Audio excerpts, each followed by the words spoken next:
If more of you supported the show, I'd be less sick of podcasts. Blah, blah, blah, blah. Sending out good vibes. Blah, blah, blah. Good vibes.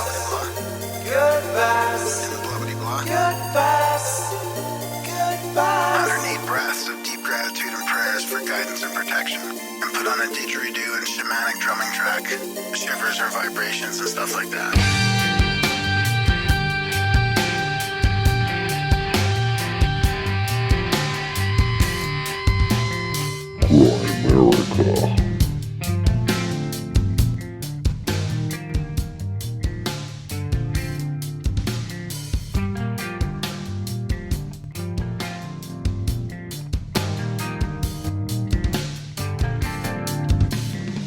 Okay, guys, welcome back to the Grimerica Show, back to your regular scheduled programming. After last week was, of course, the Grimoire launch party. We hope you guys enjoyed that. We hope you checked it out. Oh, we're live. That's not good. It says the platform's dropped, so that is good. I better check Restream, though, just in case. But we are back. People did the audiobook. The Grimoire did do a great launch, I must say. It seemed to do quite well. I think we're almost at 200. Oh, look at that. It is. But we're not streaming anywhere. All the streams are shut off, so I believe that we are good. I think. I can't stop it because, you know what's interesting, though, is it just worked to Restream. It's going to Restream right now. If I just turned on YouTube, it would go to YouTube. Oh, we are on locals, it says still, but I'm going to shut it off. Stream. Anyway, all that to say, we're chatting with Helen Lavretsky this week. It's a good show. There's always a timestamp in the show notes if people want to skip ahead to that.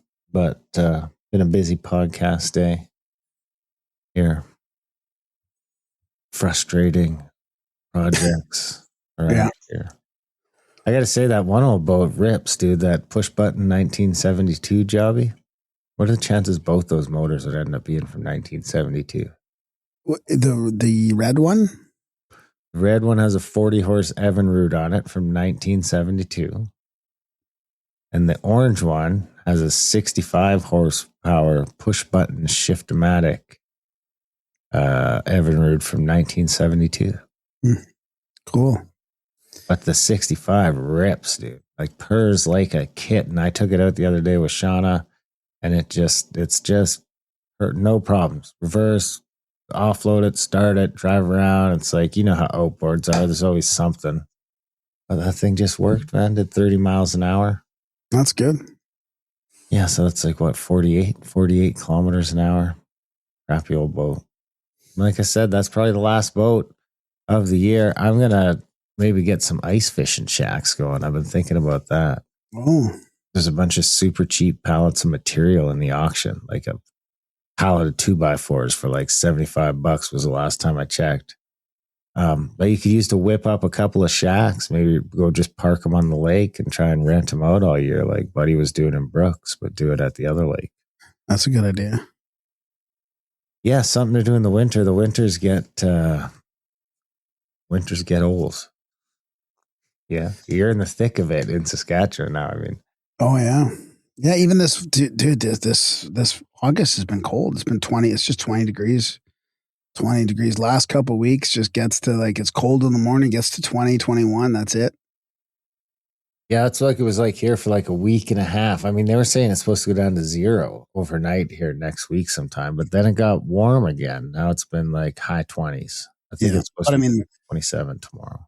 But the summer's slipping away. I don't know if I'll make it out camping. I mean, I'm having major issues with my project, so I don't even know if I want to talk about it. I want to talk about it, but I don't want to talk about it. Because I don't think we've talked about the fixing up the camper and stuff yet. Because last week we had that whole Grimoire kickoff episode. And then, so we didn't really do an intro last week. Yeah, it's turned into a debacle over there, right? I mean, my boat that I bought for myself has turned into a debacle too. It was a steal of a deal, and now I can't get the motor to turn. So it's seized. Yeah. I've had it soaking and everything for a week, and it won't go. Still trying, but now I'm at the point now where I'm actively like poking around for a replacement motor. Because that's starting to seem like less work to just change this motor out, which I mentioned to you, and you were like, well, do you want to do 2? I don't even know if I want to go there. I mean, mine's much newer. It's like 2015, and it's still, I'm having problems with that too. I mean, it's unbelievable. So it's 3 motors now for vehicles that have had 2012, 2014, 2015. Not all mine. Like one was my stepson's. But you could also add the other one to the list, right? The Lexus. Well, I did. That was 2012. Okay. Yeah. Well, yeah. So it's weird, right? Three motors. Are you kidding me? They just don't last anymore. That's it. Well, this one ain't even fair, though. I mean, no. I don't know all the details about the stepson, but this one you just sort of went and bought, but he just sold you a shitty truck. I mean, I mean, I'm going to take it back to him. So I don't want to get too into that right now, to be honest. That's like the fresh one, but the camper one. So I went and turned the water on, right? Yeah. Cause last it was good news. He had gone through all these trials and tribulations and things were looking up. Turned the water on, the shut-off valve, I broke the handle off. Now, I don't know if that has anything to do with the leak. So, because you could put the handle back on and turn it around, right? And I thought, oh, this is okay. It still works. Just put the handle on, turn around. But the valve popped out the other way. So I don't know if it was broken before I broke the handle off or not, but that was leaking. So we had to take out that whole assembly with the 3 shut-off valves and all the elbows. Manifold. What? It's almost like a little manifold looking thing. The plumbing? Yeah, with a bunch of stuff coming off it. So then we replaced the taps were so bad that we had to replace the 2 faucets. So we bought cheap faucets, like $30, $50 faucets for the little bathroom and the kitchen, and we replaced those. And then we had the pump working, but then it started leaking, so we had to reattach the pump a couple times. Anyways, it all seemed to be working. The tank was filling. I was switching it from the city water to the tank water and all that, because this is all fairly new to me. And then I realized that the tank's draining. So the tank's not draining. And I found a little, like it sort of leaks out. And I thought that might be the overflow. Like if you can keep filling the tank, it's just going to start overflowing, right? And then I realized, no, the real overflow is out the back. And this one is just a little plastic tube sticking out. So I plugged that just to test it. And it seemed to stop leaking, but the next day tank's dry. So where did all the water go? In the yard. In the yard, not in the trailer? Yeah, it's leaking out the bottom. And I could see the dripping out of the bottom, right? You can see it coming out. But when I put that little plug in it, I thought the tank's cracked. It's still coming out somewhere. Yeah, it's still doesn't the city water bypass that tank? Yeah. The plumbing, I can get the plumbing to work, but I couldn't. If I didn't have a connection to water, I'd have a problem. Does he need a new water tank? I don't know what's wrong with it. I mean, maybe it's a connection to the water tank that could be fixed. I don't know where the leak is. So now I got to take the. But is the water tank underneath the floor? Yeah. I have to go underneath the thing. Probably jack. At least it ain't flooding your shit. Yeah, I mean, there's little leaks inside there because the pressure, if I don't release the pressure, it'll start leaking inside. If it's what you got to do is you got to get a pressure regulator. You hook it up before your RV, and it only allows a certain amount of pressure into the RV system. Well, it's fine if it's on the city thing, but it's just that when the tank's full, if I don't have the nozzles open and the tank's full and the water's going through, it's going to start leaking in places.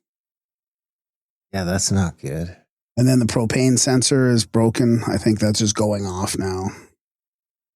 I think I had a propane tank stolen out of it. I thought there was 2 tanks there, so I went and bought another propane tank, $127. Fixed that, hooked that up. Seemed to be working okay. Then the propane sensor's going off. So I think it's a broken sensor. The thing's so old that it's probably just not working anymore. You can get one on Amazon for like $40 at 12. Yeah, it'll be cheap to put that in, and I should do that just so I know that. But you're not suffocating. Yeah. Yeah.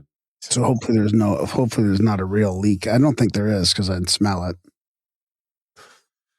You should smell propane. Yeah, you should smell it. Down by the floor. I think propane's heavier in air, right? So, It is. It goes down. That's where the thing is, down by the floor. Yeah. interesting. So yeah, so still working on that and then working on the truck. So yeah, I don't think I'll be going anywhere. I mean, it's part of me is having fun with it, but part of me is getting to the point where, oh my God. So you fix all these things and it's still not working. It's like, It gets old. It gets to old. the point where it's just like, I've had enough of this thing. I fixed the electrical. The electrical's fine now. It's working. Got a new adapter and that was all it was. Converter? No, just an adapter. From 110 to 12? 110 to 30. Oh, the plug-in, you mean? The plug-in adapter. Yeah, not a converter. The converter's working fine. The batteries are charging and yeah. Well, that's good. But it is weird because the 94, like the thing is, there's not a lot of information about the details of it, right? Like there's probably very few of them left, people using them. And even the manual is so vague. The manual, I found the manual, I was reading, I downloaded a manual for it and it's just like, it really doesn't tell you much at all. That's funny because that's kind of the opposite thing that I find with a lot of these old outboard motors. Yeah. When I pull the manuals, these online manuals will have like the engine sort of split up into compartments and then a complete blowout of each compartment with all the parts and like dotted lines to exactly where they go. So you can see the like order of operations for all these parts, exactly where they go, where all the wiring goes. I mean, some of these manuals, it's funny because they're from the 70s. So you go through them and they're like telling you all this crazy stuff, like how to rebuild the starter and all this. And I'm like, man, none of this stuff would ever be included in today's manual. It'd just be like, call us. Just call us, buddy. Just call us. This is like complete teaching you how to completely break down the motor and rebuild it. Yeah. In the manual. Yeah. Nowadays, the manual is like, just call Mercury, buddy. Yeah. Pay us $200. And then you can't get a hold of them anyways.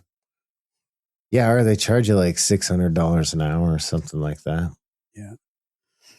Oh. So we should probably mention a little bit more detail, get away from my trials and tribulations, but about the Grimoire, like the book club, it's really going good. School.com/audiobooks. Going to start reading a book in there soon. Probably put a little poll in there to see what book we start reading, but you just added 10 awesome books into there. Is it the 20th then? Is that when you're doing the reading? I don't know. I'm gonna look. Look it up. It's a full moon. It's the full moon. Yeah, we're gonna split it up that way. So let's see what the calendar says. The calendar says it is. It was today. No, that's the chapter check-in, and that was yesterday. Today's the 18th. So I thought 10 new titles. There it is. Yeah. So Isis Unveiled. Volume 1, Volume 2, Ragnarok, The Age of Fire and Gravel by Ignatius Donnelly, Prehistoric World, Vanished Races, E.A. Allen, The Book of the Damned by Charles Fort, The Tao Te Ching by Lao Tzu, Maxims of Ptahhotep, and then The History of Magic, Volume 2, Anna Moser, The Symbolism of the Tarot, Ouspensky. Wow, that's a good addition to the book club. Friedrich Bastiat, The Law, and that's all 10. Awesome. So it was the 27th. That's the full moon, and it's in the calendar for the live chapter reading. Of course, that is available over at school.com/audiobooks. Yeah. We're trying to get to 200 members. It's free. You can go in, get free book of the month, The Secret Teachings of All Ages. It's a... what would you call it? It's an abridged version of that. It's like a 4.5 hour book, like a summary of it, it's pretty dense and depth and deep already, but it's there. And you've also got PDFs in here now too, which is great. So that's available for free for people. Just sign up and get a free book of the month. And there's a whole discussion course moving around. It's probably our most active community suddenly. Mm-hmm. The people posting in there. It's all sort of gamified. So people can check that out, get free books. There's also the option to sign up as a founding member or as there's 2 levels anyway. There's $10 a month or $108 a year. That give you access to all 250 plus audiobooks and growing. We are still pumping those out. as well. So that is all coming, all ready to look forward to over at school.com/audiobooks. We got the best URL for audiobooks on School. So Yeah, that's check great. it out. Share it with your buddies. You guys know what the library is. It's all just the super occult stuff. So yeah, very, very cool. And then pegsandjokers.ca is our online free board game. It's like a card and peg board game. It's really fun, really well done. It's pretty easy to do, pretty easy to figure out how to play. It's like Sorry, but with a hand of cards instead. So you move your pegs around from your home around the board to your castle. There's little shortcuts and stuff, and you can bump. You can bump your allies and your enemies. You can play 2-on-2 or against bots, or a team against bots, or 1-on-1 against the bots. So yeah, it's totally fun too. So check that out, pegsandjokers.ca. There's show notes. There's links to the show notes for both of those. You can bump into Graham in the wild playing pegs and jokers. He's the most. If there was a leaderboard in there, Graham would be winning it. I was thinking I got to just get a head start here on everybody. As long as we're talking about that sort of stuff, there is still a couple of spots left for that tour. Starts in 12 days out of Buffalo, Niagara Falls, checking out Niagara Falls and all that fun stuff. The Finger Lakes, Randall Carlson, going to be an epic time. So people can check that out. Contact at thecabin.com/fingerlakes. Yeah, we just did the group call yesterday with Randall. It's going to be an exciting time. It's going to be a great trip. The Watkins Glen and a few of those places really do look amazing. Oh man, people might fall in love with the back east there. That it is a totally different environment. Yeah, I never been there. So I have been to the Canadian side of Niagara Falls once, way back in the day, and it wasn't for long. It was just a run in quick and run out. But I do vaguely remember it. And it's not the same as Ontario in the north. Like, it really isn't, I don't think. It's a totally different environment. No, it's like the edge of the Canadian Shield is what it seems like they're going into the Finger Lakes, just south of Lake Ontario. So that is going to happen. Of course, Randall's going to be there, Brad, the rest of the gang. Check that out. It's going to be a good time. Should be good. Yeah. Oh, yeah. Still some hunting spots left, too, if people want to come hunting. Tony and Johnny getting excited now. I mean, I shot an elk and an antelope the other day. I thought I saw that. Friday? Was it? I think it was Friday. I went out with Nate Dogg and went out in the morning. We were going to go down the hill looking for moose, but it was pretty greasy out there, so I didn't want to go down the hill and get stuck down there. But we did see a moose in the morning, probably like 20 minutes after first light, seen a moose at like 800 yards, but it was on some land I didn't have permission on, so we left it. We're going to head east to go looking south at Dinosaur Park. And we came out right on the highway, dude, came up to the stop sign. It's like, hey, wait, stop. So I just hopped out, shot the fucking thing right off the box of the truck. No way. Yeah, it was 230 yards or something like that off the highway. So it was by I think 7:30. It was already gutted out. We were loading it into the truck. Wow. And then on the drive back, the rifle's still in the back. There's still some bullets in the clip. And there's this big antelope sitting there. Like, nah, but he's just not running. So I just pull the truck over, run over the fence. Then he runs 80 yards or so. So he's maybe 120. Just stops broadside. So I put one into him too. And then now it's like by 9 o'clock, I was on the way home with an antelope and an elk in the back of the truck. So elk was in velvet too. So nice, cool little spiker with some nice velvet paddles on it. Pretty cool. Mm.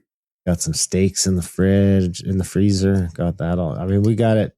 It was the first time I've ever been able to, because we dealt with that whole motherfucker all in that one day. From like walking around to in the freezer, cut into steaks and all that sort of stuff. I haven't done the grinding yet. I got to do that yet, but I like to freeze it first. It's a little easier on the grinder if it's frozen. Otherwise, all the sinews and silver skin and that really clogs up the blades. It turns into a mess. I'll do that. And then I'll be, I got so much sausage to make. It's crazy. I got probably 150 pounds of sausage to make. Wow. I got all the stuff though. Now I got like the casings are in the freezer, and I got all the. Went by the sausage place a couple weeks ago, so I got all the spices in there. I got everything I need. I just need to do it. But it's such a mission. It'll be 2 solid days of just. I was just going to ask how many days. Yeah, holy. Yeah, just of stages, mix it all up. Some of it has to sit overnight, some of it doesn't. And you got to spin it all out into sausages. That part, it's really the packaging is probably the worst of it. You'd think it'd be but by that point, you're just so sick of it. And then there's just fucking sausages everywhere. And and it all, you can get into the butcher paper for a little while and that gets old. And the vacuum packer is just kind of too slow and that gets old. But then you're done and you're good for a while, right? Like that's 2 months worth of meat in the freezer from the hunting on Friday, and it's just done in a day. There is a value to waking up Saturday morning and not having more work to do. Yeah. Which is usually what it is get into that other stuff the next day. At least this time of year when I can't age it in another month and a half or 2. I mean, it's tough in Alberta because it gets so goddamn cold at night and hot during the day that it's hard to find that fine line where you can maintain a temperature someplace to let it age properly. Right. I used to take it to the butcher just for that reason. Then I found out they were just freezing the fucking things basically. So what's the point on paying a premium for them to do that? Yeah. Yeah. I should buy a little truck and rent it out. A little refridge truck. Just call me up and go park it on the street outside your house for 5 days while your meat ages. Then you can even maybe have a little bench in the back so they can butcher it in there. I just drop off the truck and Uber home, Uber back when they're done, charge them a couple $100 a day, or I don't know, a couple $100 even. This is what I need to be doing. They're pretty expensive, those trucks. The reefer trucks? Yeah, probably for a working unit. Yeah. I did see some reefer stuff at the auction. Oh, really? Really? Yeah. Dude, there's a 48-foot there's a 48-foot semi-trailer. No, a reefer? Not a reefer, just a regular one with no wheels or anything, just like the container. Yeah. $7 went for. If you see some reefers, let me know, seriously. Okay. I know somebody that's looking for freezer space. Really? Yeah. Potentially. I almost sold that fridge I got at the auction for like $350, but the motherfucker never showed up. That's the problem with today's marketplace. You know what I got to do is I got to get Sean to bring it into the city and put it in his garage. Yeah. People could have the best of intentions until I put my address into the GPS. Yeah. And they're like, whoa. Yeah. That one that was once they turn left on the dirt road, they're like, oh, God. That one that was $20 more, but an hour closer doesn't seem so bad. Yeah. But I digress. Well, we do need some people to support the show. Yeah. .ca/support. Of course, that's important. It's support has been down. It's a real shame. I hate to say it, but I mean, a bunch of people did go over and sign up for school, so not going to complain too much, but I'm just going back in the ranks here for the last 2 weeks. Not looking good, buddy. Oh, what we got here? Nope, that's not it. False alarm. False alarm. We got one person to thank. Where'd it go? We got one person to thank. Better know people to thank. We're going to thank. Actually, I think this is a monthly. But anyway, Free Range Foods, PTY, limited $50. That might be a monthly. But either way, thank you very much. Thank you for supporting the show. I mean, don't be a pleb. Stop being a pleb. Stop mooching the show. Head to gramamerica.ca/support today. Sign up for a monthly or make a one-time donation and I'll stab you. I'm just saying that because I have a knife in my hand, but I won't really stab you. But it would be cool for everyone involved. You'd feel better. We'd feel better. The show would be more secure. It would just be a wonderful thing all around. And you can check out the school. That's free. You can just go check that out. And the Tennessee Reset, we didn't mention that. That's another cheap to get in the door event. If you want to come to Tennessee with us, hang out with Brandon Powell, Mark England. That's coming up for the Equinox in Tennessee, in Sevierville, Tennessee.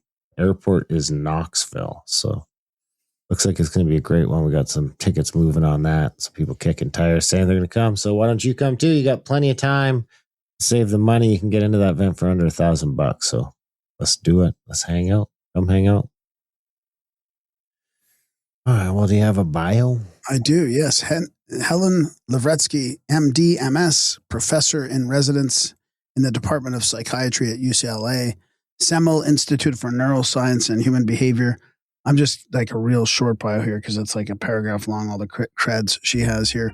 A leading geriatric integrative psychiatrist and a pioneer in mind-body approaches to late-life mental health. Yeah, it's a great chat. And her website is drhelenlavretsky.com. And the book is Living from the Soul. Living from the Soul. That doesn't sound like terrible idea. Check that stuff all out, guys. Support the show. Grimerica.ca/support. Check out the new school.com/audiobooks. Most of all, enjoy the chat with Helen Lavretsky.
Helen Lavretsky, welcome to Grimerica. How are you doing? We're going to talk about your book, Living from the Soul. Your website is drhelenlavretsky.com. Oh, I think you're muted, or it's my... Also for me. Something must have happened while we were setting it up there. Happened fast, huh? It happened fast. We did hear your voice a second ago. This is what happens. Yeah, we can't hear you, but do you see? It doesn't look like you're muted either. It said she was on her FaceTime camera, so that might what my Mac sometimes does is it like tries to connect to my phone all the time. It tries to think it's like smarter than me. Oh yeah, right. Your phone. We use your phone for the camera. It's like, no, I didn't ask you to do that. All right. Well, let's see. We're gonna just talk and see if she comes back. I can mention a little bit about her book here. It's pretty fascinating. She's been involved in geriatric psychiatry, which is pretty interesting. Living from the Soul, the Neuroscience of Spiritual Awakening. I mean, she came from Russia in 1988. Her parents were both scientists, and but she's involved in sort of bridging science and spirituality with qigong and yoga and all kinds of stuff, and the spiritual awakening. You are back. Awesome. Well, I was just reading a little bit about your book out loud. So welcome to the show, and this is going to be fascinating. Got your website and all that. Your book just came out, I guess, in July. How's it going so far? I'm doing a lot of podcasts, so far. Yeah. Thank you so much. Yeah. Well, let's talk about you a little bit. Like, you came over from the Soviet Union in 1988. Must have been right before that whole change to the States, right? And your parents were scientists, and then you sort of ended up bridging science and spirituality. So it's a fascinating topic that we've been talking about for years, but it's I have never heard about somebody using it in geriatric psychiatry, that kind of thing. So can you talk a little bit about your journey over here and how you got into this specific thing? Right. It's been an unlikely journey, I have to say. So, being brought up in the former Soviet Union, not much spirituality was allowed, Right. no religion. So, but I was always a very spiritual, psychic child and drawn to psychiatry because I could read people. Basically, I knew what they were thinking or feeling. And, also helped that my parents and aunt and uncle were psychiatrists. So I started working in psychiatry when I was 15. I worked in a summer job in a psychiatric hospital. It was very fascinating for me. But I was also interested in hypnosis at that time. In high school, I did a school project, science project on hypnosis on my classmates, and then phrenology. So everybody was fascinated. I read a book on phrenology, and I did an experiment on my classmates. I measured their bumps on their head, and I described their personality features. So I had both inclinations kind of together, coexisting. It got facilitated. My professional merger basically got facilitated with my introduction to Kundalini Yoga during family vacation. Completely, seemed like an accident, but it wasn't. So, and I got captivated by the practice and by the effects of Kundalini Yoga. And shortly after I got introduced and trained in it, I entered teacher training. So I'm a certified Kundalini Yoga teacher. But when was that? Was that after you came over, or was that in this? Yeah, this was when I was already here and developing my scientific profession. And I came to this country, to the US, when I was 25, and then at 45 42 I got introduced to Kundalini Yoga. So I had a period of time when I was just developing my scientific neurobiological profession. I'm a scientist primarily. Geriatric psychiatry was always of interest to me, older adults, and dealing with death and dying was like very much on my mind. As a child, I loved being in a cemetery. Like, this was my favorite place to be because it was very cool and beautiful, with all the marble structures and statues, and just very beautiful, and poetry, and just something about death and dying that always attracted me. Wow.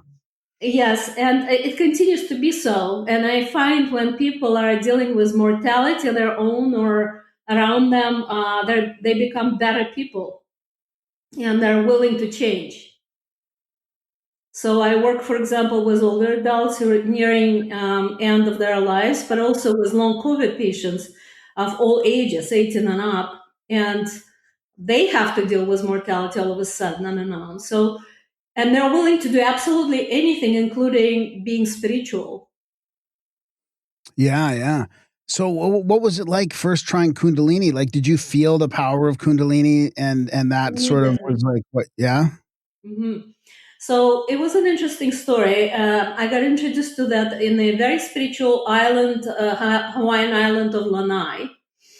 And it's really mystical, basically. And we were staying in this beautiful hotel that was under construction.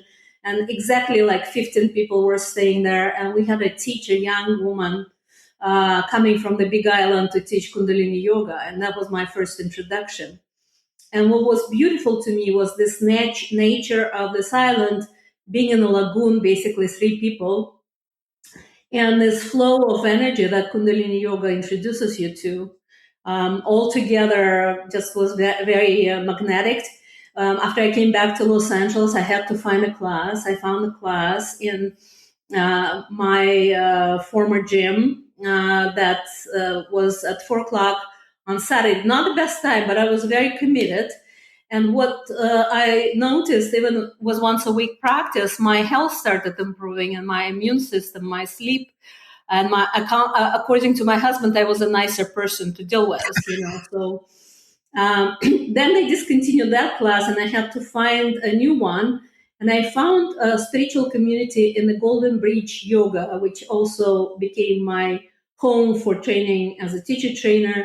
And there I conceived studies because I was very, very curious about the effects of this yoga. But then I got enlightened in the process, so I had a 6 months of temporary enlightenment state, and that was bewildering. That happened in 2007, a long time ago.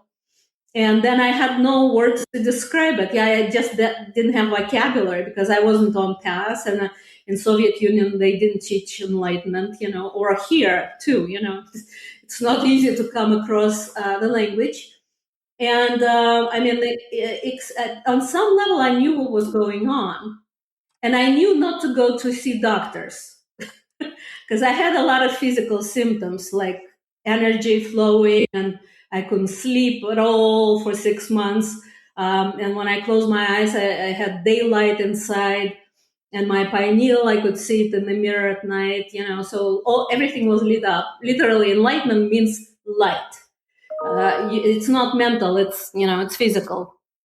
And I consulted with my Kundalini yoga teacher, who kind of gave me a basic understanding, but also provided me with practices that were grounding. And eventually I was able to handle this energy because my body or mind were completely unprepared. Did you get that back at all? Slowly what do you mean got that? Like you said, it was a temporary enlightenment, which was interesting. Oh yeah, it wasn't possible to function, like it was not sustainable. Right. And when people start waking up and they have this, in Japanese language, there's a word for this, satori, which means it's a temporary, but it happens a few times before you achieve a full one. And so, it happens usually for people who are awakening. It's not one time. It's like gradual because human body is not wired to handle this much light. So right. you have, and it was pretty rough. And so now I'm retracing my steps, making it a much nicer experience. Interesting. So, and because the subtitle of your book is about, where I'm just going to find it here. Where is it? The neuroscience of spiritual awakening. So you're kind of like took that experience in 2007. You're like, I want to study this and talk about the effects of this for people. It's so fascinating because you had that scientific background, and now you've had this awakening that you can't describe. Right. It took about 10 years to get full understanding and vocabulary, like language, how to describe it, what it is in reality. The reason I'm doing it now, one is world is ready to hear it because 20 years ago it wasn't ready. And a lot of people are experiencing it right now, because there's a massive awakening going on, consciousness shift, definitely happening. I can judge, I just thought, which was like completely unlikely scenario. I just came back from France. I taught that at the European Yoga Festival in France. And, like thousands of people show up, And even in the US, yoga classes migrated from 10, 20 to, hundreds. And the spiritual groups that I work with, thousands at a time. And you probably have observed the same trend, Yeah, I did, but I thought it seems to me like it's almost over the hump and it's coming back down now. I don't know if that's the case or if it's just like the milieu that I'm in now or we're in now, but I kind of went through my kind of yoga new age cycle, and now I'm, Well, it's kind of changed maybe in some ways. It's changed from like, because I don't know if you agree with this, Helen, but it seems like the result of all this sort of spiritual awakening and that sort of stuff that happened over that time period has turned into this new sort of awakening where we're sort of in this season reveal where all these sort of different, control mechanisms and all this sort of stuff we used to take for granted is sort of spilling out onto the table. Is, maybe you can't trust some of these people that we took for granted that we could trust for a long time. And I wonder if the awakening isn't sort of, if that isn't the result of a spiritual awakening, if that wasn't the inevitable next step. Yes. So a few things are happening. the old programs and structures are kind of crumbling. And that includes spiritual and religious groups and formations. And they come to an end. Like I'm experiencing a few of those, with including my Kundalini yoga community that went through a whiplash of breakup, and another group I worked with for 13 years together, Mastering Alchemy, just came to an end. Wow. And that has to do with having to redefine what you do and how to do it. The purpose of these groups was to get us to this point. The other process, and that's what I'm explaining in the book, is how to depend on your own wisdom. So you stop depending on outside sources because they're so confusing and overwhelming. And there are so many programs and you don't know who to listen to and trust. So you have to turn within and use your own intuition. And that's what the book is actually teaching, how to go within and draw upon your own wisdom, your direction in life. You're muted, Graham. That makes so much sense. Yeah, that's really well said. So, Darren, did you have any follow-ups on that? I'm curious because you talked about how it wasn't really how during the Soviet rule, it was sort of all the stuff was pushed under the rug. But what do you think happens to this? Because it's, I mean, obviously you've proved it. You went into it and it's there. This thing is there. It exists just below the surface. What do you think happens to this latent energy when it's, because it's already like, even over here in the West, it is still, it's not as popular as maybe as it could be. So there's still just some level of suppression, but it's there if you want to look for it and you can find it. But I'd imagine in the Soviet Union, it was almost impossible to find and wasn't there. So what do you think happens to these sort of latent abilities or energies when they're shoved under the rug and not allowed out? How do you think? Because I feel like those sort of things usually find a weak point and a pressure release and things like that. So I'm curious as to what that sort of, and you might have been too young to comment on it, but what those sort of differences were between the Soviet Union and the West at that time. Am I understanding you correctly that you're referring to spirituality? That was yeah, like spirituality and these sort of like the Kundalini yoga and stuff like that is kind of proves that there's more to the spirituality than just there's something to it, and it's like innately there. So what happens when humans aren't allowed to express it? They feel it, So innate spirituality, it was underground. It wasn't official. You couldn't walk around with the cross, for instance, or go to church or synagogue or any other religious institutions. And but people practiced it. It was almost like oral tradition from grandmas passed on. It resurfaced after the fall of Soviet Union. And all of a sudden, they became very openly religious, including Vladimir Putin, who goes openly to church and crosses himself over before, So, and in the yoga community, there's a huge movement of Russian people. They're very attracted to spirituality, And even within Kundalini yoga, like in this French, there was a huge delegation of Russian yogis. So, they put a lead on it and people know what not to say, not to suffer. But then within them, they believe it, and they practice it. And same as here. By the way, just based on the numbers purely, in the US, 80% of the population consider themselves spiritual or religious. So that's a high number for Western countries. And that's not, it's getting down from 90, like 10 years ago, it was 90, now it's dropping to 80. But here's what is happening. It's disillusionment with organized religion and transitioning into spirituality, which could be nature, music, or whatever, things that are bigger than ourselves. That is not following any tradition. That's also happening. And what is also happening is the shift. People are looking for alternative way of thinking or doing things, and they shift. If they were religious, they're now spiritual. If they're spiritual, they may be atheists. So there's a drift in spirituality. The people are looking for a new definition.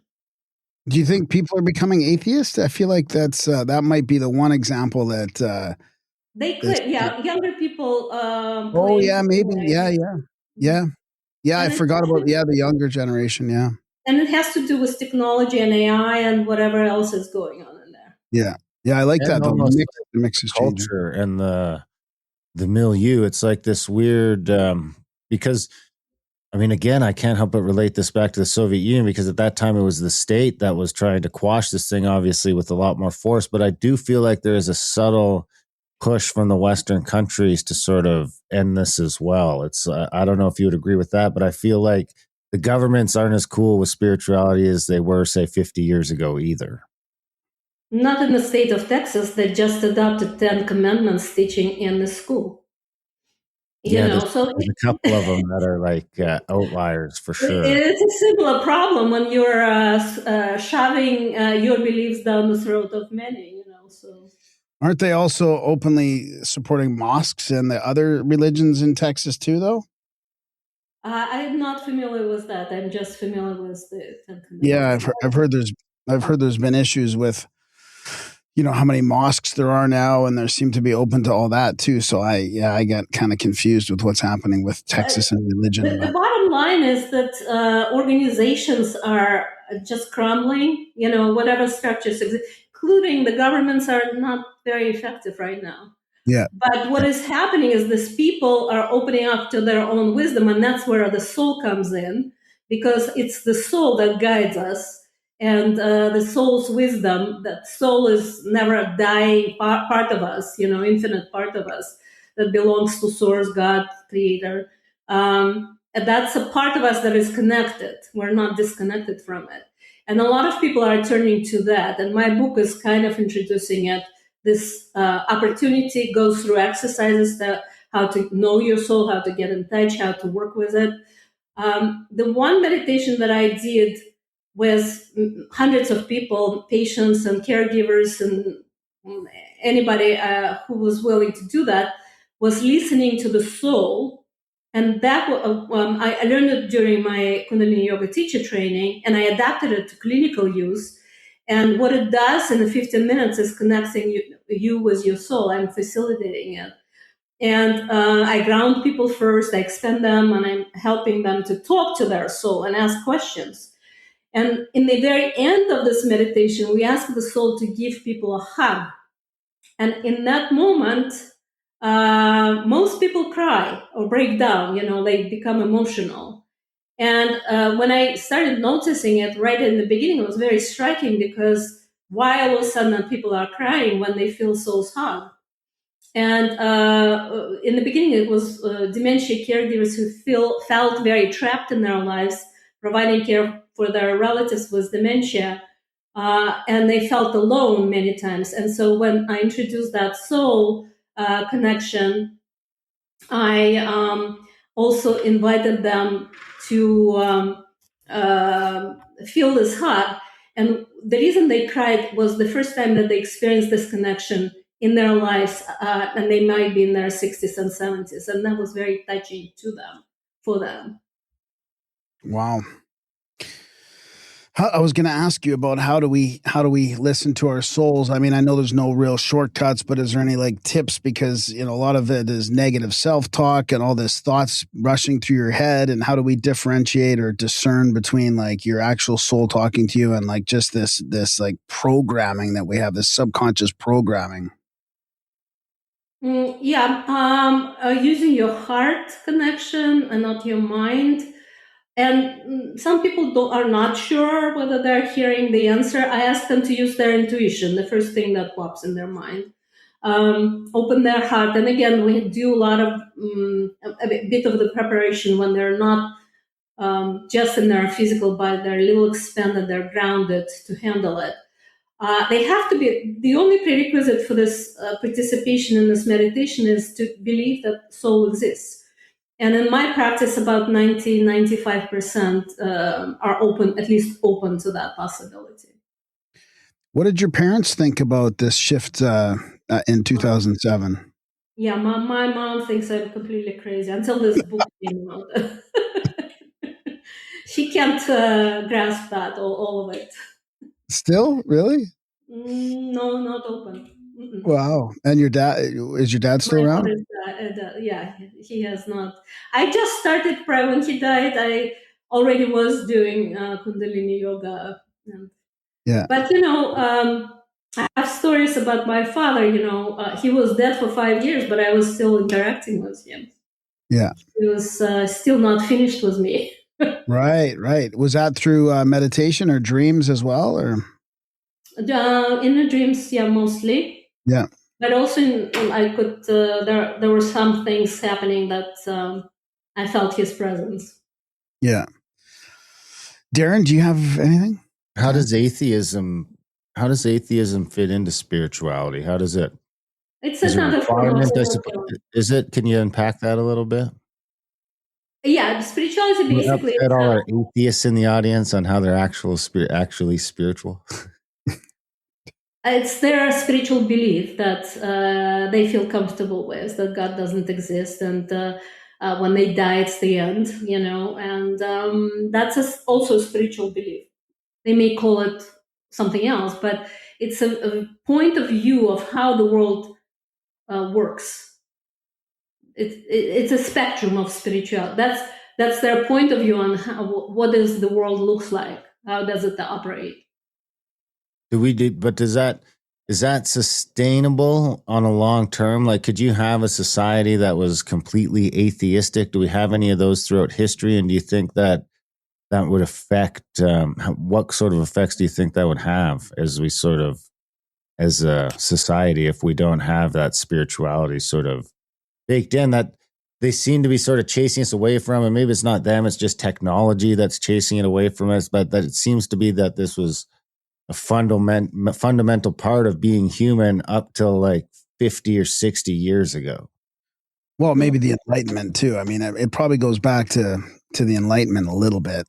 Or the 1800s. The science, there's a couple points there. There's a couple pivot points. Right, when the science started rising, and materialism. But it was always duality, like that's the world we're living in, is duality. Material versus non-material. It's harder to study. So, I use all of the tools that I use. There are modern neuroscience tools like fMRI scans or blood tests are entirely dependent on our senses, 5 senses that we have. So it's hard to, I have to reposition myself. Is that a problem? No problem at all. Okay. No problem at all, yeah. Yeah, young man is trying to work on my AC. Yeah.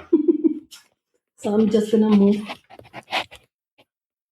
Yeah, but that's an interesting question, Darren, because I don't think it's ever really.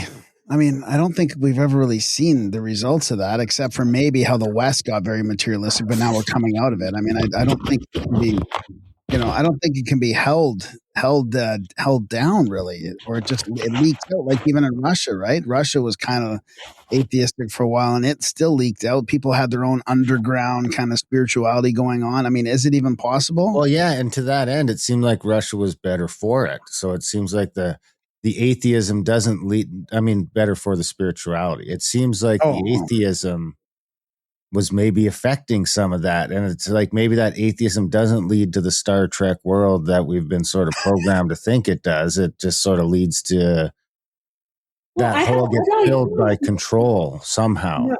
Right. I lived in both worlds, and atheists, and I wasn't overtly practicing anything. And I find living a spiritual life makes it much more meaningful and fuller, the life that I lead, and being guided by creator or source is much more satisfying. But also, at this point, it's a very confusing point in history where we're trying to redefine ourselves as humans and as society. So people try different things, and but a lot of them are awakening to our divine nature. But I think you mentioned the very important word of meaningful. I mean, meaning is what's missing in the younger generation too, I think. And I've sort of found that as well, that the spirituality gives me just the acknowledgement of something greater than myself does give me meaning. Meaning and purpose is another way of measuring spirituality. So there are actually scales that go into measurement of spirituality.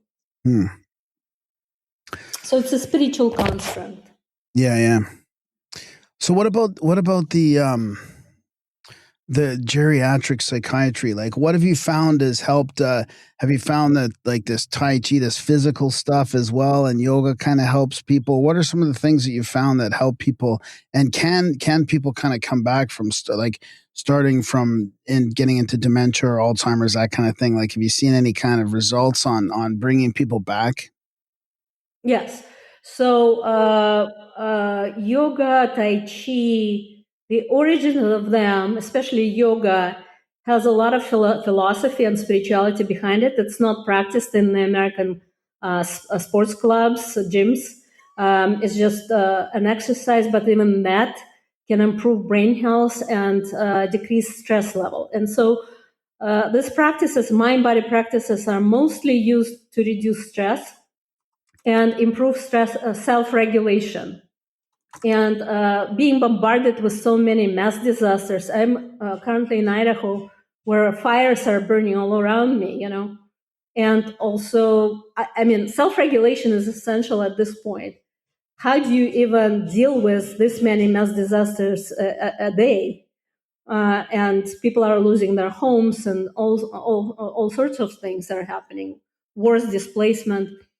So having tools, and yoga and Tai Chi and Qigong and breathing exercises, meditation, fall into this toolkit that one can handle on their own in order to come back in the body, be centered, and make rational decisions, And I'll give you an example. It happened to me. I was facilitating a breathing workshop on January 8th, 2025, which was the day of fires in Los Angeles. And I couldn't leave that workshop for 6 hours because I was teaching it. And there were sirens everywhere, people screaming and evacuating, and all sorts of things are going on. And I can't leave, I breathe. I have to facilitate breathing. And it was an international workshop, and we were like relating what's going on around us to our international participants. So in the end, I was completely calm. Like it didn't. So yeah, things are happening around me and people are screaming and running, but I'm calm. I came home and my husband was screaming and bewildered. And we had to put things together and evacuate, but I was completely calm. So it does work, even in situations like that when your life is threatened. And the decision making, right? Like you must be in a better condition to make logical decisions. Yeah. So as far as Alzheimer's, my studies of yoga and others as well, other studies, show that yoga is a brain fitness exercise. It increases brain connectivity, grows your gray matter volumes on different parts of the brain, translates into improved thinking or cognition, memory, but also reduces inflammation and reverses aging. So you can pull people back if they are experiencing subjective memory complaints, some concerns.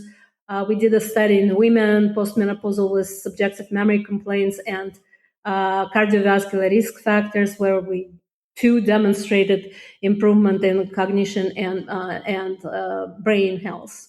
So brain health is something that is directly benefits, but also you can be more empowered by regulating your response to stress. That's an interesting connection, because I mean we're talking about geriatric people right now using it for dementia and things like that, but you talked about young people and atheism, but there's also a huge uptick in mental health issues with young people, and we've been sort of just equating that to social media and all this other stuff. But Well, I mean, we've been dealing with new tech for a few generations, and it maybe hasn't been this apparent as it seems to be right now.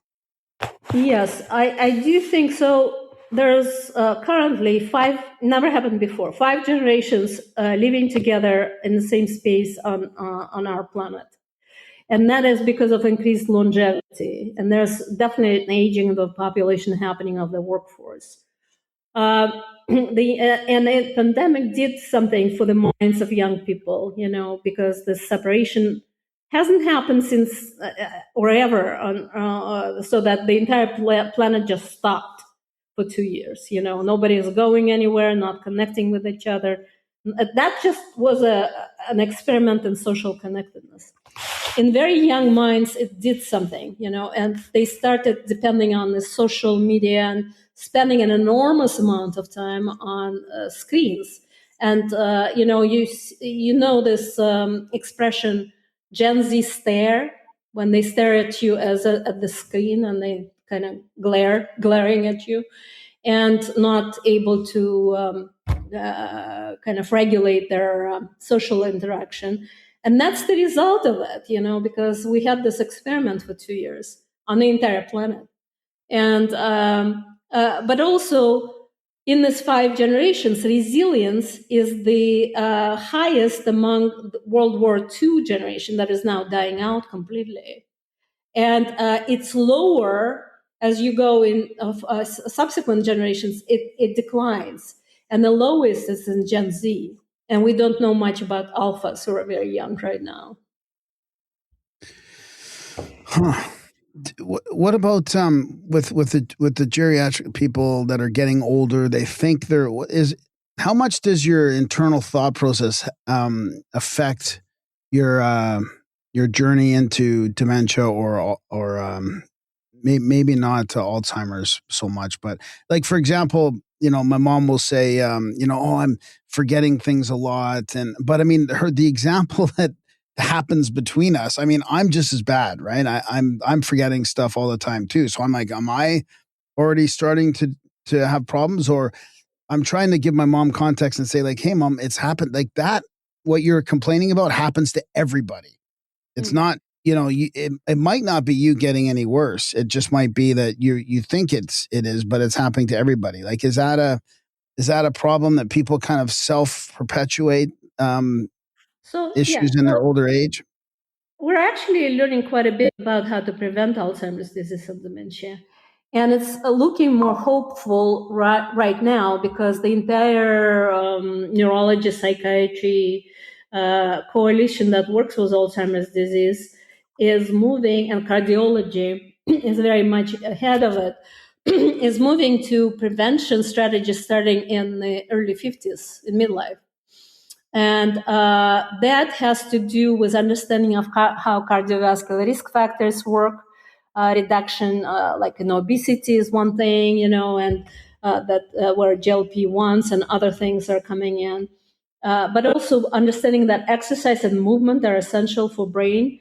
In my studies, contributed to that. When you move, you grow gray matter volume and also reduce your stress and improve your memory. Once you stop moving, it goes downhill from then on. So immobility in older adults is an issue that can be dealt with more effectively via physical therapy. Visual and hearing problems can be corrected and reversed. There are reversible causes of cognitive decline. So we know at least 14 at this point that can be helpful. Gut health and what helps gut health relationship to cognition. Genetic predisposition we understand much better. But again, what we understand now, you have to do a lot of things to help yourself when you get older. There's an expression, aging is not for sissies. So you have to be prepared. What I'm advocating for, and we wrote a paper about it, is that brain health has to be cultivated from early childhood, in utero even. Because a lot of those factors are contributing to Alzheimer's disease are starting to count in utero when, like, for example, blood babies before they're born at 9 months of gestation have 20% higher risk of heart disease before they're born. And that is because of mom's health or exposure to toxicities or abuse. Early childhood has own risk factors that will then later, 50 years later, will contribute to the risk of Alzheimer's disease. What we're calling for, and I am one of the leaders of this movement, brain health across lifespan, but it requires really the entire world, and the world is coming together, actually, understanding this. I had a brain health summit at UCLA where a lot of scientists came, but also lawmakers. And so there's a push to change laws that emphasize brain health in early childhood. Spirituality, meditation, Tai Chi, and yoga breathing practices can be ingrained in younger children to become tools of coping. So we could teach resilience via breathing practices, stress reduction and breathing practices. When there are faced, young children and young people are faced with stress, they would have a tool like hold the breath or breathe 3-second inhale, 3-second hold, 3-second exhale, 3-second hold. Or sighing, for instance, just sighing for a minute or two would improve your self-regulation. Simple things like that, they should be taught to young children. But it's never too late. Even your mom can benefit from it. Yeah, exactly. She should be moving. She should be distressing. She should be experiencing joy. All sorts of things. I think I'm going to get her your book, and that's probably a good starting point. But you can understand it because my mom. she will. Yeah. Yeah, she will. So I saw some studies about cholesterol being important for dementia. Now I always get dementia and what's the other one again? Alzheimer's. Kind of like in my head they're the same thing, but I know they're not. But I can't remember if the studies are which one they're referencing. But is there any new? Alzheimer's disease is a portion of dementia. There are other types of dementia.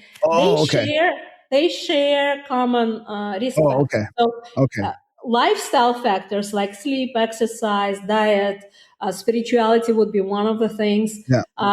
It is useful for everything, Yeah. What about cholesterol? For people were saying that, that people need more cholesterol than they thought to help with dementia, or that is that real, or is that just like memes on the internet? Right. Well, beware internet. Yeah, I know. But there's a truth to that, that cholesterol is needed for brain health. Yeah. And maybe the story with cholesterol lowering medications vis-a-vis dementia or Alzheimer's disease is not all straightforward, Right. Cholesterol is important in terms of one of the risk factors for cardiovascular disease and cerebrovascular disease. But diet and exercise, lifestyle factors are probably primary before you take any drugs. You have to try to optimize your diet. What about the 3-day sardine fast? I heard that's magical. I heard that's got like magical benefits. Like literally. And what happened? Wait, the canned sardines? This can't be good for you. 3-day sardine fast. Apparently they have the right amount of like healthy fats and protein and all this stuff that it magically like fixes dementia like symptoms. Oh, so this is one thing I'm starting to say in different interviews. Magical thinking will not get you anywhere. There's not a silver bullet. It's a combination of things over a longer period of time that would lead to prevention. And that's what I'm saying. The earlier you start, the better it is. Yeah. I do send people to Costco to buy fish oil, if that's what you're after, because it's a fairly good brand and cheap enough, because fish oil, if you try to buy it as a supplement, it can be very expensive. Yeah, totally. Yeah, that's fascinating. I was just sort of half kidding. I'm mainly kidding about that, but I did want to ask to see if you'd heard about it because it did sound but I will look it up. Yeah. So I just got a thing today that someone wants to come on the show that says fasting is bullcrap.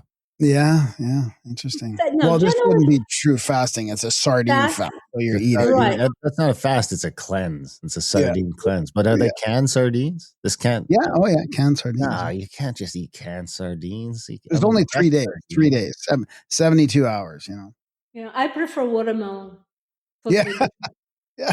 I've been buying watermelon I would lately. not eat sardines from the can.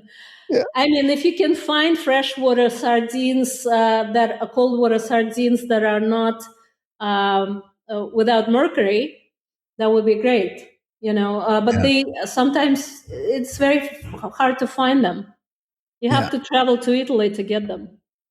I get my flour from Italy. I was just gonna say, get your flour at the same time. Just because it's not full of glyphosate. What you mentioned diet, what are sort of the big avoid foods? What are some of the main foods to avoid?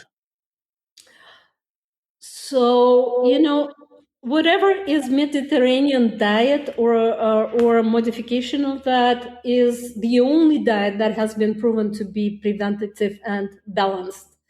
Do you think, sorry to interrupt you, but do you think that points to like, because as soon as you said that, that makes me think of that being more of the birthplace of civilization than Africa.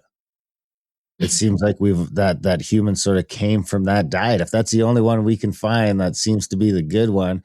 And all the rest, because humans are super adaptable, right? We got Eskimos that can eat all this fat that other people maybe couldn't do it in such a way. But because I've heard this from countless people that it always goes back to this Mediterranean diet, which makes me think that that's what we started out with before we overtook the planet.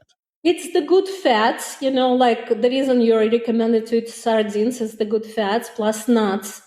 If you look at the blue zones diets across blue zones, they vary quite a bit. Like a Canava diet is not the same as in Greece. Greece is more Mediterranean. The one common denominator is nuts. Eating nuts, but it's basically what you are not eating, which is processed carbohydrates and processed food generally, and a lot of corn oil. Yeah, like the corn sugar, like corn. Yeah. And all the seed oils, right? All the seed oils, those aren't as prevalent over there. I feel like they were bad in the UK. I was kind of surprised at how prevalent they were in England, but I feel like once you get over to Italy and the Mediterranean, it's more olive oil and that sort of stuff. Yeah, and they're not eating a lot of carbohydrates. It's mostly vegetables and fish and lean meats, not a lot of red meat. But again, fast food diet or standard American diet, SAD diet, is what leads to atherosclerosis and cardiovascular disease, and all sorts of high cholesterol is a part of it. What are the best nuts then? The fatty nuts? Walnuts would be, any nuts that look like a brain, like walnuts, would be good. But all of them have this quality to improve cognition. There are actually studies of nuts and very single foods like avocado and strawberries, and they show some improvement in cognition. Yeah, do they have to be organic? Because one of the problems we have in the West is like you have these giant almond mills in California that are just pumping out almonds like crazy, and we've got this sort of where it's like food is mass produced to the point where it's like, because now I'm reading stuff where it's like you got to watch the peanuts, peanut butter especially, they're saying is full of I think mold or something was what they were saying, but you got to kind of watch. So do you think organic nuts, like are you getting mostly organic nuts, or are you sourcing them from a certain spot, or there's some to stay away from? Well, studies are done not necessarily on organic foods, and some organic matter more than others. Like whatever is growing in the ground would be better if it's organic. Something like a banana that has a peel it is less relevant. But studies that do examine food effect on cognition and brain don't necessarily use organic. That I know of. They don't claim it. Interesting. What about supplements outside of regular diet? Is there anything that is an important supplement for brain health? I use a few that have evidence base, and so the one thing about aging, your diet becomes kind of very monotonous. You're not very inventive. It's not full color, vegetable included, rainbow colors. So in that case, it's important to supplement it with B vitamins, but we also can detect levels of vitamin B and D. Vitamin D is very essential for mood and cognition, has been shown in multiple studies relevant to brain health.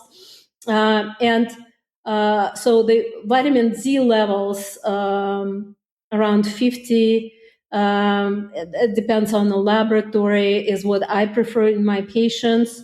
And fish oil also in anti-inflammatory inflammatory conditions I use as anti-inflammatory, but again there are some risks, like depending on what other medications you're taking, how much you could take of fish oil. I use ginkgo sometimes. Some studies of ginkgo biloba showed effects. In face of COVID and long COVID, I use adaptogens quite a bit to help people deal with stress. Like ashwagandha and American ginseng and others. Yeah. What about lion's mane and some of the mushrooms? Yeah. Yes, I have people with long COVID on my lion's mane because they have a lot of brain fog, and they seem to be responding to that. Yeah. We kind of touched on different diets, like even how the Mediterranean one varies a little bit by area. Do you think there's any benefit? I remember watching a documentary a few years ago about how someone was sick with autoimmune disease.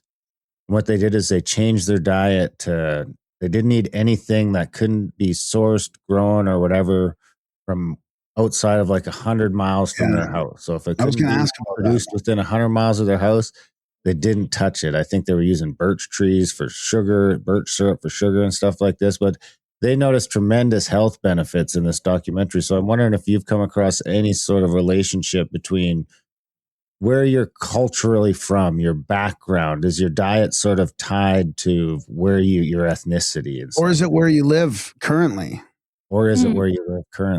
Okay, so this is a lot of questions. So let me just answer.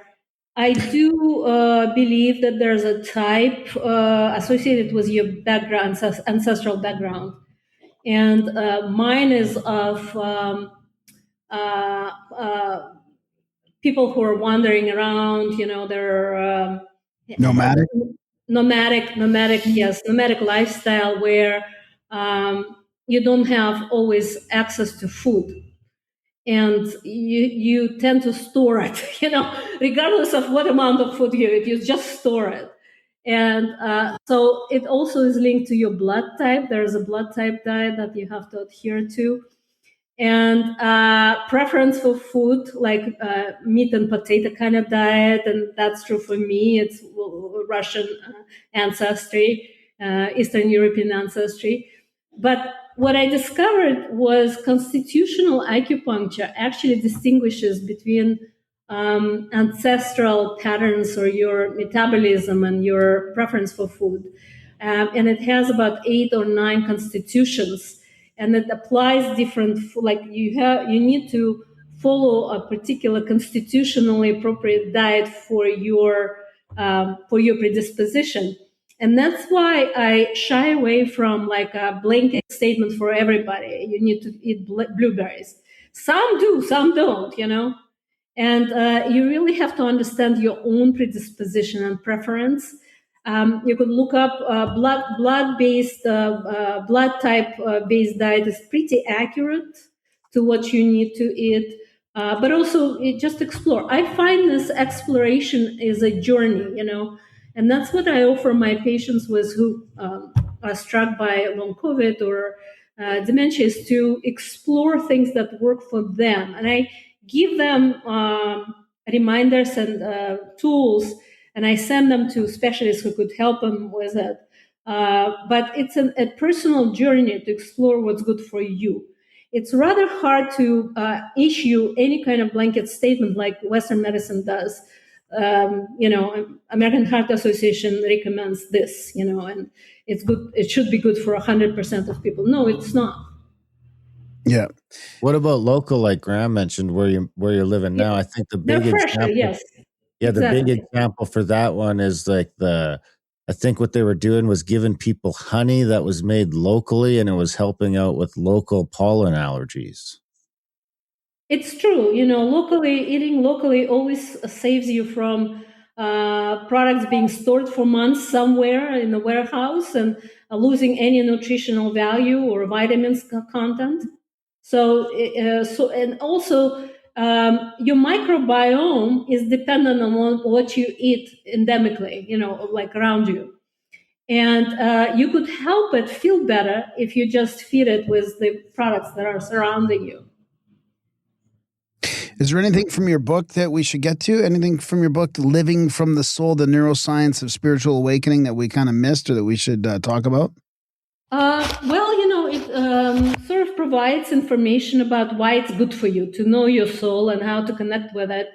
It gives a lot of exercises for self-regulation.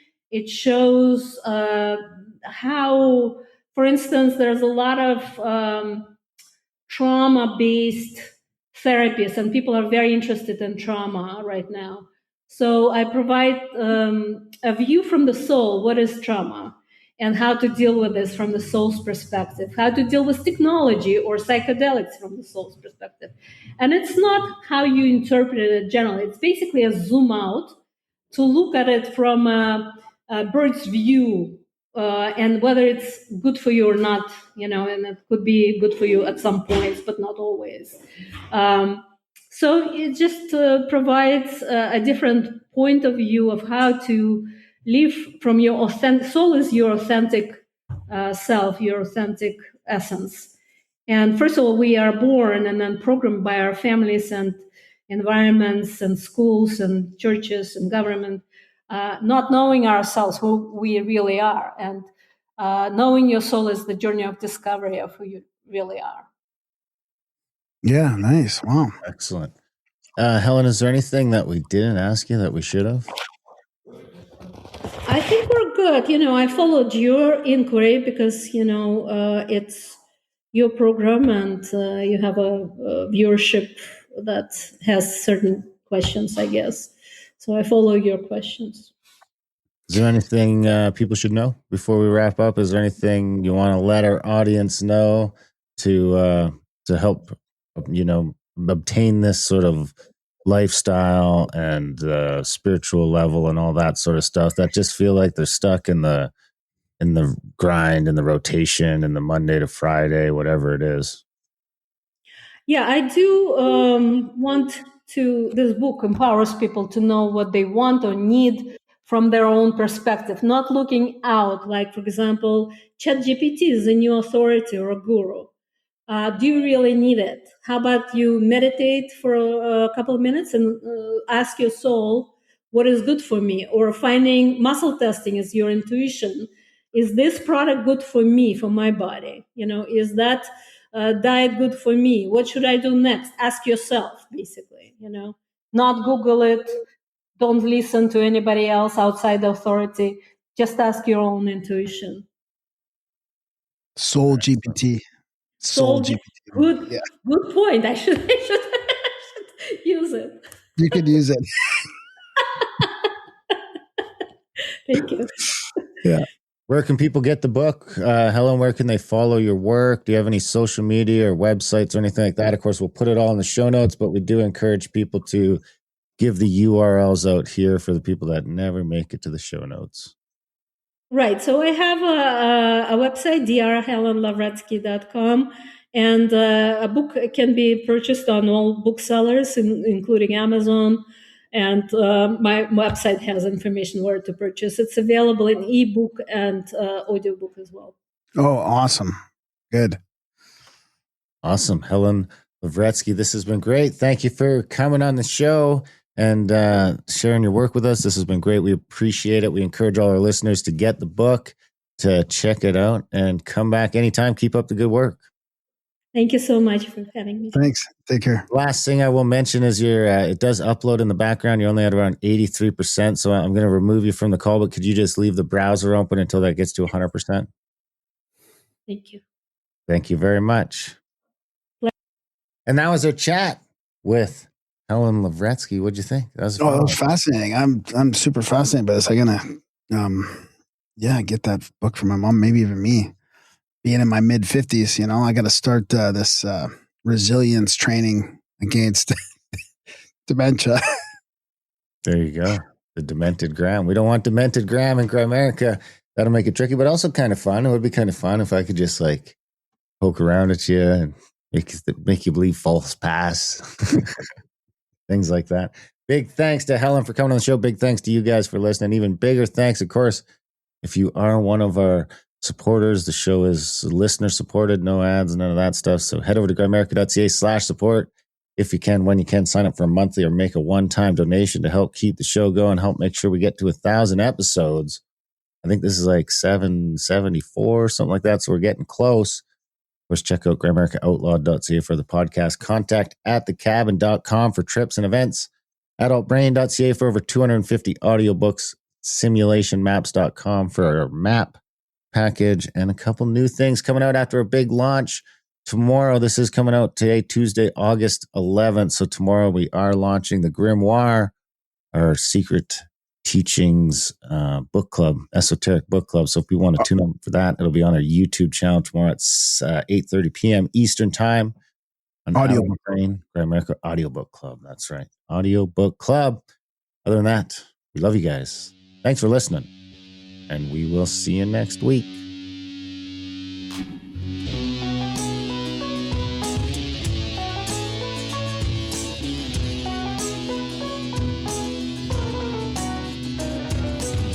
Your mind's on fire, all the color red in a blue lagoon.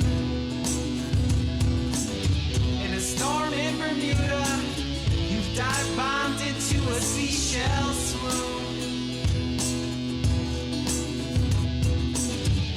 Maybe your easiest dreams make sweet perfume.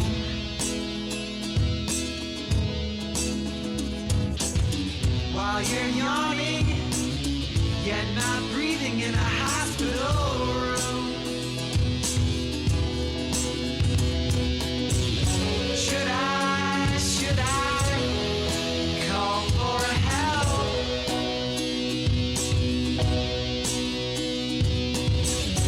We are drowning in this ocean swell.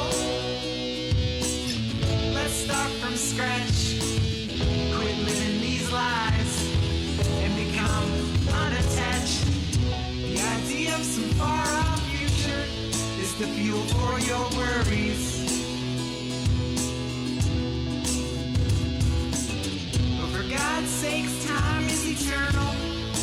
Please do not hurry. Please do not fret.